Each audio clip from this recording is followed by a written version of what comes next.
Hello friends, நம்மளோட சேனலில் ஆரி work போடுறதுக்கு என்னென்ன திங்ஸ் வேணும், எசென்ஷியல் மெட்டீரியல் தேவைப்படுற எல்லாம் போட்டிருக்கோம். பார்க்காதவங்க போய் பாருங்கள்.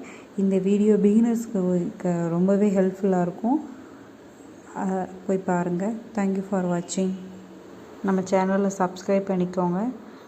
அப்புறம் உங்களுக்கு அடுத்த வீடியோ எந்த மாதிரி வேணும்னு சொல்லியும் கமெண்ட் பண்ணுங்கள்.